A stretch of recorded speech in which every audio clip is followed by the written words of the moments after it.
Hi! With the spooky season being over, you may have a problem with where to store your decorations.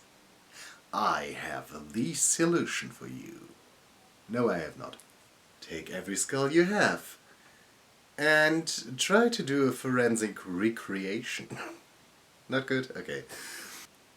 I found this charming little skull. My new friend. Isn't he, or she, or it insanely pretty? After I watched a lot of videos by Jackie, aka Nerdy Crafter, where she did stuff that she really shouldn't have done, and I'm not here to judge, I'm totally fine with watching these videos and she doing these videos, but it may encourage people to do this too, and that is with something like surgery or tattooing. That was questionable. And after watching some of these videos, and I especially enjoyed the haircutting video, surprise for everyone who doesn't know, I worked as a hairdresser for some years. My main passion was cutting hair. I really loved it, and I think I was halfway decent in it. With other things like styling hair, I still have my problems. You see me struggle every time when I make a doll, so it's no surprise. I was mostly there for cutting hair and making perms. Yeah. What I try to attempt today is a forensic recreation, and that will be interesting. I drew a lot in my life, I sculpted a little bit, and I aim for the most outer layer without reconsidering any bone structures or something like that, or even muscles.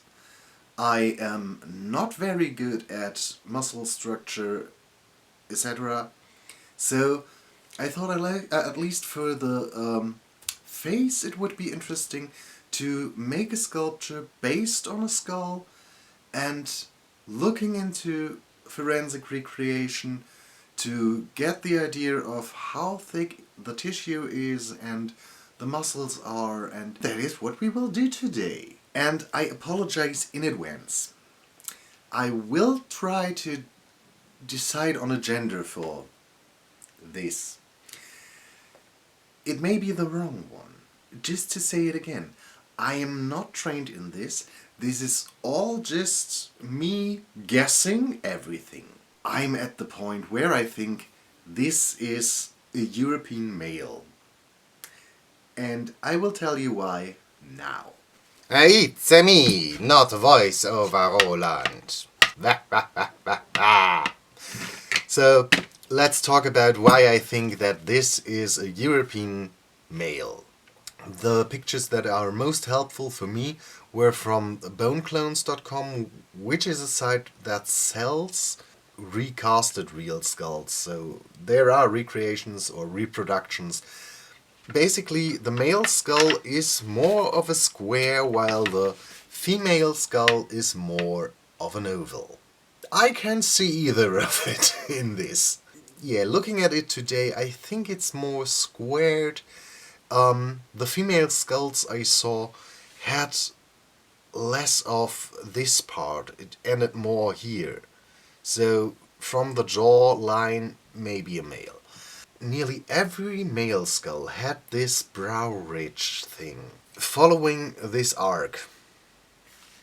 So, and of course there will be tissue and stuff like that, but that speaks for a rather prominent nose. So, of course, females can have huge noses too, but I think that the female nose is a little bit less out there.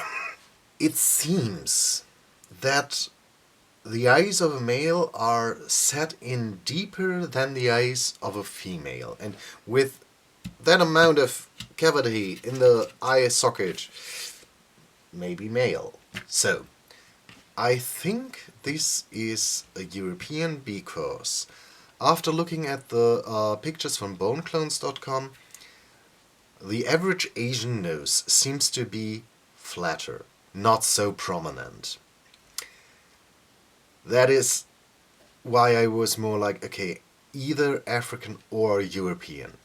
And when watching at the delta here of the nose cavity, it doesn't look as wide as on the skull that was declared as African.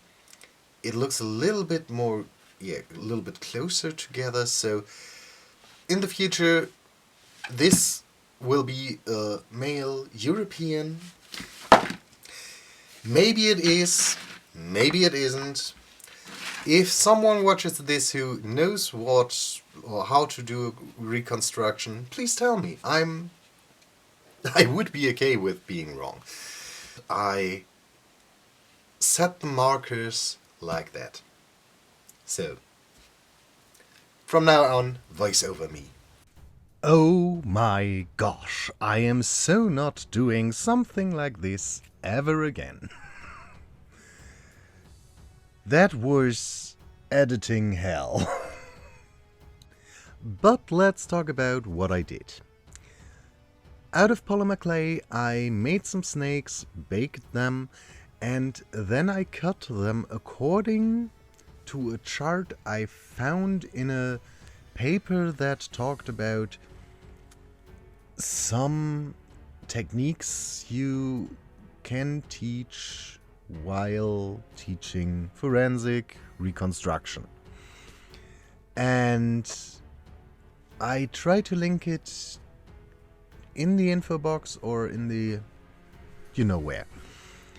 I had to scale everything down because the skull I had was at least 14% smaller than the average human skull, so obviously I had to scale everything down by 14%.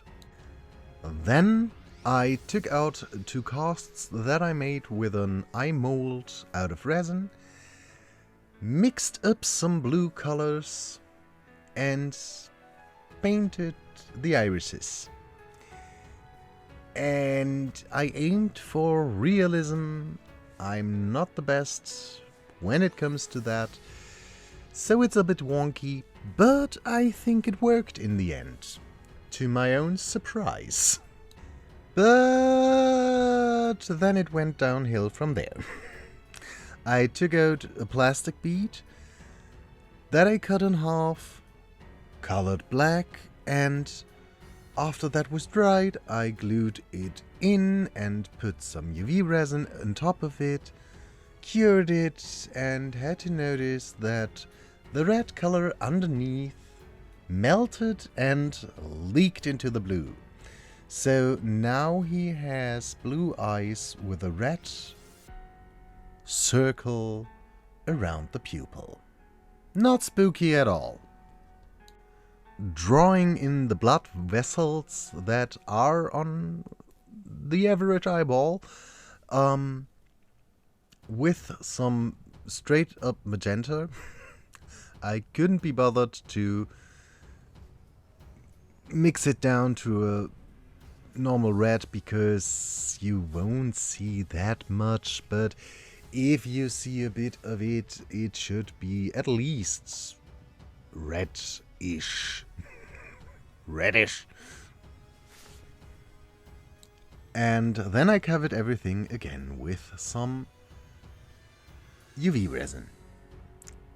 After that was hardened, I set the eyes into place with some air dry clay. Then I took out an old candle holder that I bought for other projects that I never did, and glued the head onto it with some epoxy sculpt, and I used a bit of a tilt just to have him look a bit less lifeless. Because I think when the head is tilted a bit, it looks more natural. I did the same with the eyes. They don't look straight up, they look a little bit to the right. And that was where we landed afterwards. Surprisingly, the candle holder was added for a reason. That reason was I wanted to give him a bit of a neck and shoulders, and to add some bulk to them I used aluminium foil, and though I wasn't able to find my painter's tape, I had to use a little bit of allo tape and just sculpted over it in the end. Now finally we can add some clay to this creepy fellow. I started with the forehead and I didn't cover all of the markers right away. First I thought I first sculpt the muscles and then the skin as the last layer on top. I didn't do that in the end because it was too tricky for me. So I just add the forehead parts, left a little bit of the markers out just to have some knowledge where they are. And then I added the upper eyelashes, and as soon as they were on him, he looked a little bit like a seductive skeleton from the Masters of the Universe. With this half-closed, slitted look on his face. He wasn't creepy anymore, but still kind of weird. That was the moment when I decided, okay, let's add the wooden sticks, the dowels, to see where his nose will go. And according to the training paper that I found, you follow the arch of the bone that is still there, and then you tilt the thing that comes from beneath a little bit down, and yeah, that was the moment where I thought, oh my gosh, that nose is humongous. That is a lot of nose. To give the hot glue a little bit of time to cool down, I started adding some more of the clay in other regions, mainly on the chin part, and as soon as I sculpted or put on some clay on the upper lip, the nose wasn't looking too bad anymore. Still quite a big thing, but not as big as I feared it would be at the start.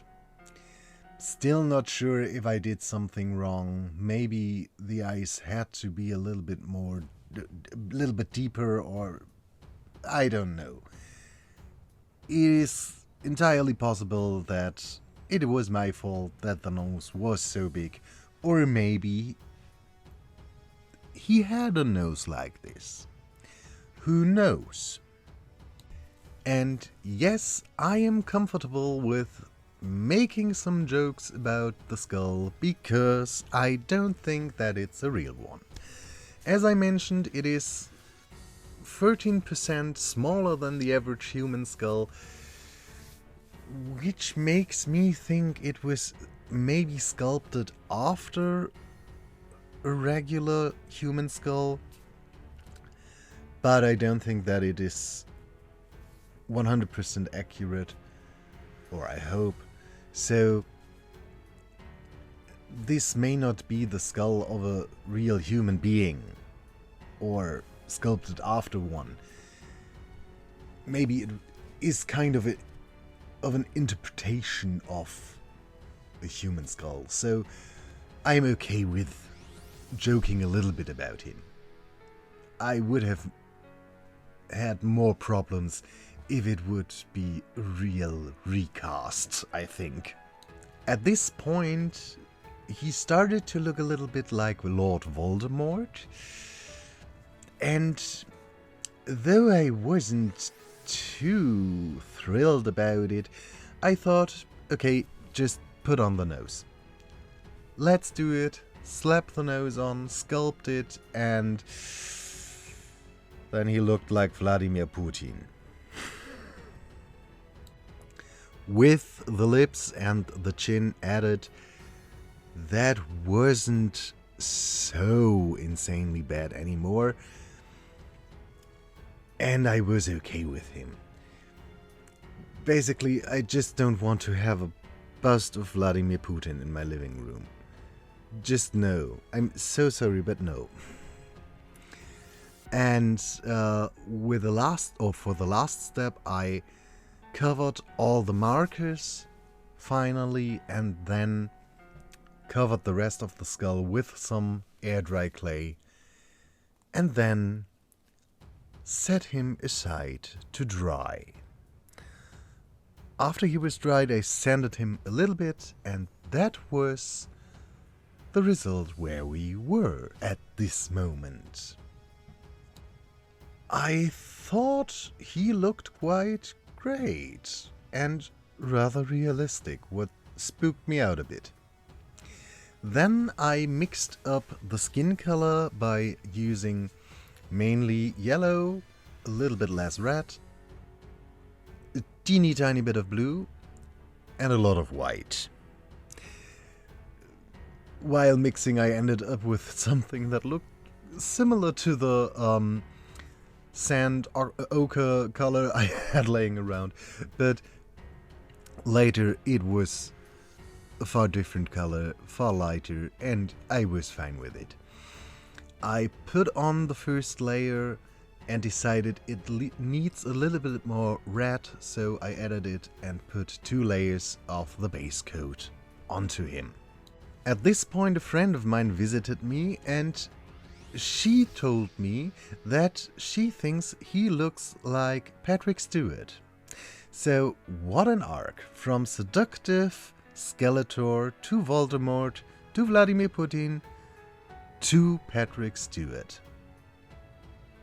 Yeah, I took a little bit of the base color, mixed in some red in the first one, some blue in the second one, and some yellow in the third one, to put these colors onto the areas of the face that typically have another undertone than the main flashy color. So for the forehead part, it's a little bit more yellow. For the whole eye area, it's the bluish tone. For the cheeks, it's the more red, and for chin and upper lip again, the more bluish one. For the lips itself, I used the red one, but I mixed a teeny tiny bit more red into it. What left me with a eerily realistic looking guy, I think. Then I glued some lashes onto his eyes. I used brown lashes for this, and for the upper lashes I used the whole lash band that originally is for BJDs. For the lower lashes, I just cut up some little pieces to not have that much of a lash line. Later I cut them a little bit to size because they were quite long. Yes, of course, there are males with insanely long lashes. One of my ex-boyfriends had lashes that I had to cut because they normally got stuck in his eyebrows, which was kind of funny. So yes, there are males with insanely long lashes, but I didn't want that for him. Of course, I decided for him to have hair, and so I took out some brown hair that is originally intended for braids.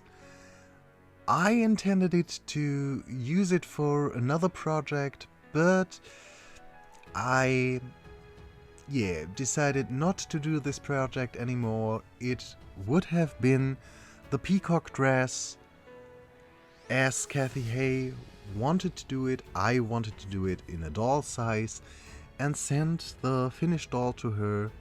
But though she abandons this project, who am I to still do it?